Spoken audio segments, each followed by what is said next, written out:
Aleluias. Eu cumprimento a amada igreja com a paz do Senhor, amém? Eu escutando esse louvor agora, me lembrou há 22, 24 anos atrás, quando eu era líder de jovens ali no Paraná. E nós cantávamos esse louvor e eu pulava, eu corria, eu gritava. Hoje só de cantar aqui parece que já me faltou ar, já me faltou o fôlego. Falei, meu Deus do céu, vou parar de cantar na última estrofe, que eu tenho que trazer uma palavra e daí vai faltar o ar, né? Mas graças a Deus que nós permanecemos firmes na presença do Senhor, amém? Aproveitando que estamos em pé, quero te convidar a abrir a palavra do Senhor para nós meditarmos rapidamente numa palavra que se encontra aqui em Hebreus, capítulo de número 4. O Senhor trouxe essa palavra ao meu coração agora, quando estávamos ali ouvindo as palavras que foram ministradas, os louvores. Uma coisa que eu aprendi é você estar ligado no culto. Você não está alheio, não está pensando longe. Esquece tudo que você deixou lá na tua casa, todos os teus problemas, e fica ligado no culto, porque o Senhor está falando. O Senhor está falando. E eu estava prestando atenção na direção daquilo que o Senhor está trazendo. E o Senhor me trouxe esse texto ao meu coração. E eu quero repartir com você nesta noite em rápidas palavras aqui. Hebreus capítulo de número 4. Eu quero ler os 13 versículos que dizem assim: Temamos, portanto, que sendo-nos deixada a promessa de entrar no seu repouso, pareça que alguns de vós ficam para trás. Porque também a nós foram pregadas as boas novas, como a eles, mas a palavra da pregação nada lhes aproveitou, porquanto não estava misturada com a fé naqueles que a ouviram. Porque nós, os que temos crido, entramos no repouso, tal como disse: assim jurei na minha ira, não entrarão no meu repouso. Posto que já as suas obras estivessem acabadas desde a fundação do mundo. Porque em certo lugar disse assim, o dia 7º, e repousou Deus de todas as suas obras no 7º dia. E outra vez neste lugar, não entrarão no meu repouso. Visto, pois, que resta que alguns entrem nele. E que aqueles a quem primeiro foram pregadas as boas novas, não entraram por causa da desobediência. Determina outra vez um dia, um certo dia, hoje, dizendo por Davi, muito tempo depois, como está dito: hoje, se ouvirdes a sua voz, não endureçais os vossos corações. Porque se Josué lhes houvesse dado repouso, não falaria depois disso de outro dia. Portanto, resta ainda um repouso para o povo de Deus. Porque aquele que entrou no seu repouso, ele próprio repousou de suas obras, como Deus das suas. Procuremos, pois, entrar naquele repouso, para que ninguém caia no mesmo exemplo de desobediência. Esse versículo, esses dois versículos que fecham aqui, é bem conhecido da igreja, que diz assim: porque a palavra de Deus é viva e eficaz, e mais penetrante do que qualquer espada de dois gumes, e penetra até a divisão da alma e do espírito, das juntas e medulas, e é apta para discernir os pensamentos e intenções do coração. E não há criatura alguma encoberta diante dele. Antes, todas as coisas estão nuas e patentes aos olhos daquele com quem temos de tratar. Podeis assentar na presença do Senhor. Eu vou ser bem breve, porque foi me dado 15 minutos e eu gastei 2 só na leitura do texto. A carta aos Hebreus, como o próprio título já diz, ela foi escrita para o povo hebreu. Só que quem é esse povo que essa carta foi direcionada? É um povo que estava sofrendo perseguição. É um povo que havia abandonado as suas práticas cultuais e havia se convertido ao cristianismo. agora viviam não segundo mais a lei de Moisés, tendo que seguir todas aquelas leis de culto, de sacrifício, mas agora viviam segundo a graça, pregada e operada através da pessoa de Jesus Cristo. E a epístola aos Hebreus, ela foi escrita para esse povo que estava sendo perseguido, estava sofrendo aflições, e muitos deles agora estavam abandonando a sua fé, e estavam voltando às práticas, aos sacrifícios, estavam voltando, por isso que mais lá na frente, o escritor aos Hebreus vai falar que para esses agora não adianta, não existe mais sacrifício, porque esses homens estavam voltando para o judaísmo, acreditando que agora os sacrifícios realizados, iriam agora trazer o perdão dos pecados. Estavam abandonando a sua fé, estavam sendo desobedientes, como o escritor está dizendo aqui. Mas para entendermos melhor o texto que acabamos de ler, para você pode parecer um pouco confuso, porque a carta dos Hebreus é necessária que você leia ela por inteiro, olhando para o Antigo Testamento, para que você possa entendê-la, para que possa entender o que o escritor deseja ensinar. E a palavra do Senhor nos diz, Paulo vai dizer, que tudo que sobreveio a Israel foi escrito para nosso ensino, nosso quem? A igreja de Cristo, para que nós não caíssemos nos mesmos erros que aquele povo cometeu. Então, quando nós olhamos para esse texto, nós precisamos entender o que o escritor tem em mente quando ele está falando. Ele vai fazer aqui agora um paralelo com um pano de fundo de Números capítulo 14, quando o povo de Israel chega diante da terra prometida e não acredita na promessa de Deus, e por isso eles não podem entrar na terra prometida que para eles era o descanso. Eles acreditavam que a terra prometida, que Deus havia prometido, era o seu lugar de descanso, e eles não puderam entrar por causa da desobediência. Então o escritor aqui, ele está olhando para Números capítulo 14, mas ele também vai citar Davi, e ele está falando aqui do Salmo de número 95, quando Davi está falando, se hoje ouvirdes a voz do Senhor, não endureçais o vosso coração. E como eu estava dizendo, o Senhor está falando desde o início desse culto, e nós precisamos abrir os nossos ouvidos para prestar atenção naquilo que Ele quer falar a nós nesta noite. Porque de nada adianta eu entrar pelas portas da igreja, gritar glória a Deus, prestar o meu culto e não dar lugar para a palavra do Senhor transformar a minha vida. De nada adianta eu vir domingo após domingo na igreja, eu fazer os meus jejuns, ser fiel no dízimo, se eu não permito que essa palavra venha trazer transformação, que essa palavra venha quebrar a desobediência, que essa palavra venha produzir fé, que essa palavra venha transformar o meu coração endurecido, porque Ele está dizendo aqui que a palavra do Senhor, este evangelho que nos foi pregado, aleluia, ele é poderoso, ele alcança o mais profundo do coração do homem, ele penetra até a divisão da alma e do espírito, ele é capaz de discernir os pensamentos e as intenções do nosso coração.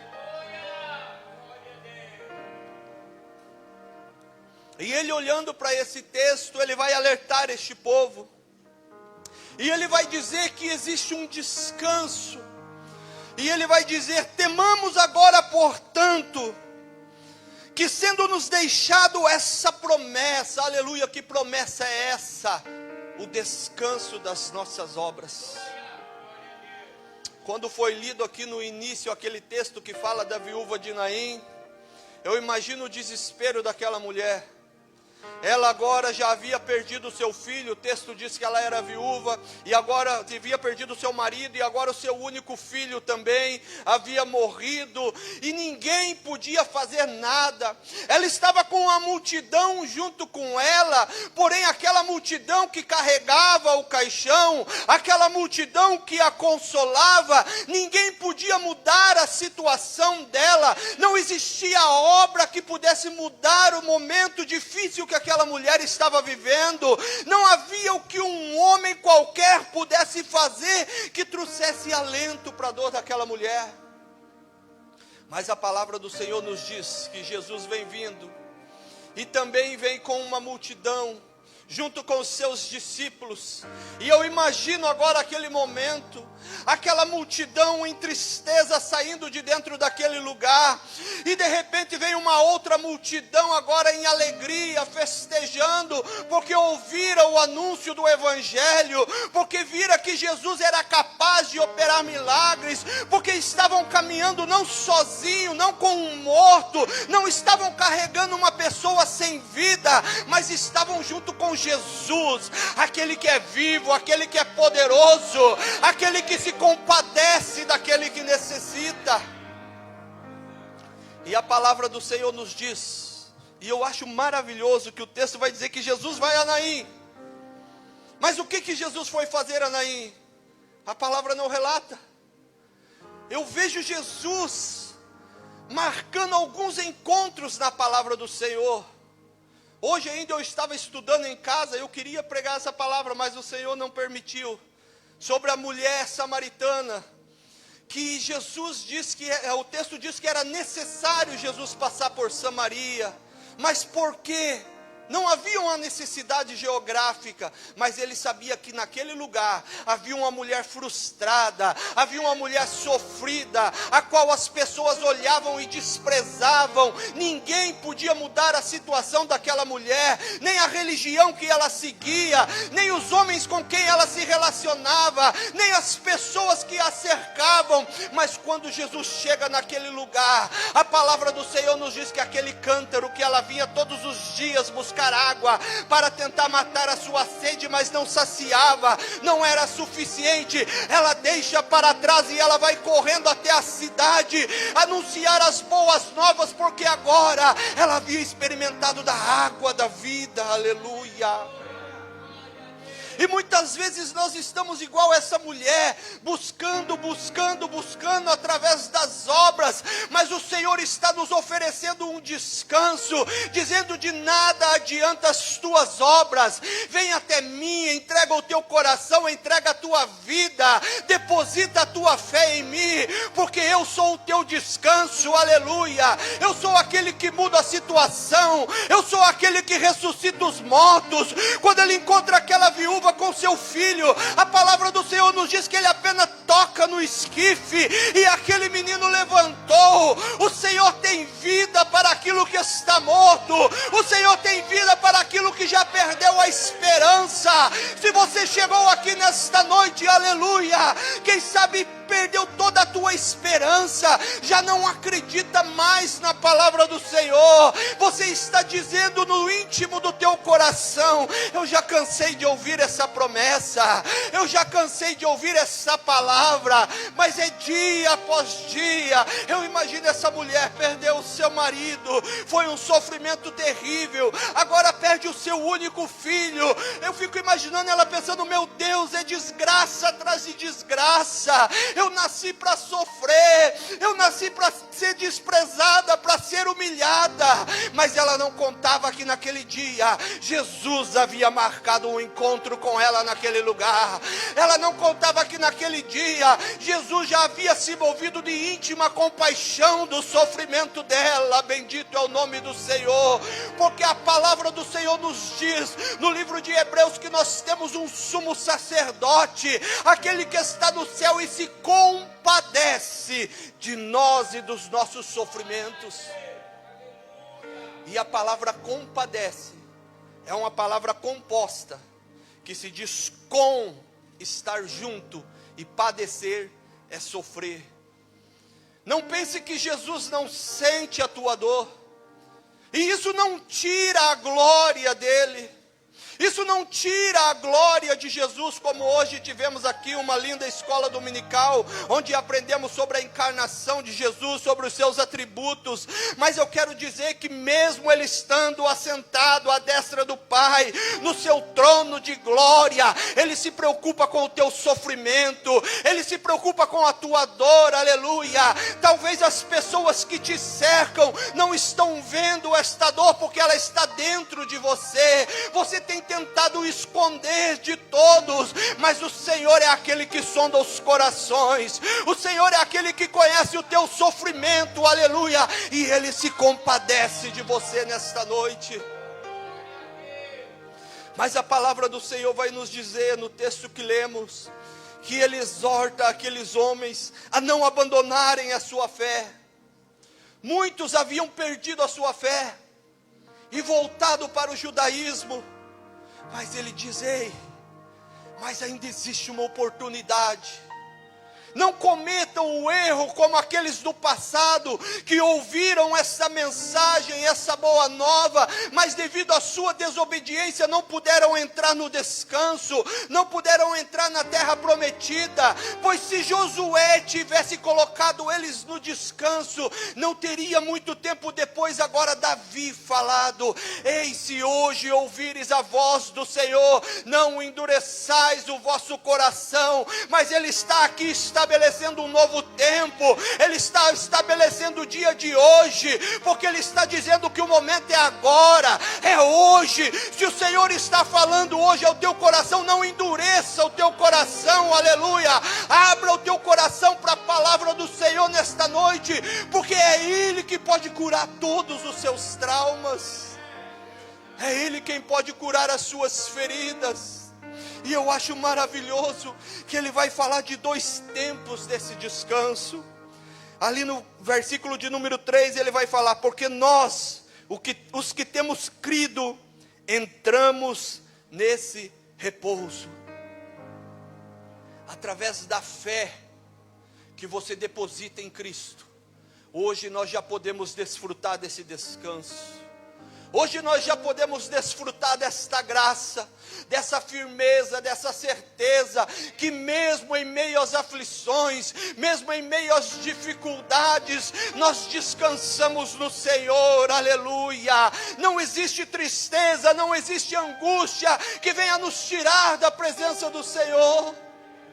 Eu fiquei maravilhado essa semana, não sei se o irmão está aqui, o irmão Kleber, que com a enchente ele postou ali que havia entrado na sua casa e havia afetado ali os seus bens. E quando foi ontem, nós estivemos aqui no ensaio dos casais, e eu até pensei: o irmão não vai ir, porque as águas entraram na casa dele, e isso afetou as coisas dele. Mas quando eu entrei por aquela porta, ele já estava junto com a sua esposa, de joelhos dobrados na presença do Senhor. Porque nada pode nos separar do amor de Deus. Nada pode nos tirar da presença daquele que nos dá o descanso, daquele que cura a nossa alma, que sara o nosso coração. Nós sabemos que nós perdemos muitas coisas às vezes, mas nós não podemos perder Jesus Cristo, porque Ele é o Salvador da nossa alma, Ele é o socorro bem presente na hora da angústia, Ele é o nosso Salvador, Ele é o nosso Deus, o nosso Senhor, Ele é quem se compadece de nós nas nossas angústias. Em muitos momentos de dificuldade na minha vida, eu senti muitas vezes a falta de amigos, senti a falta muitas vezes de uma pessoa me apoiando, me ajudando. Quem sabe você esteja nesse momento, mas eu nunca senti a falta da presença de Jesus.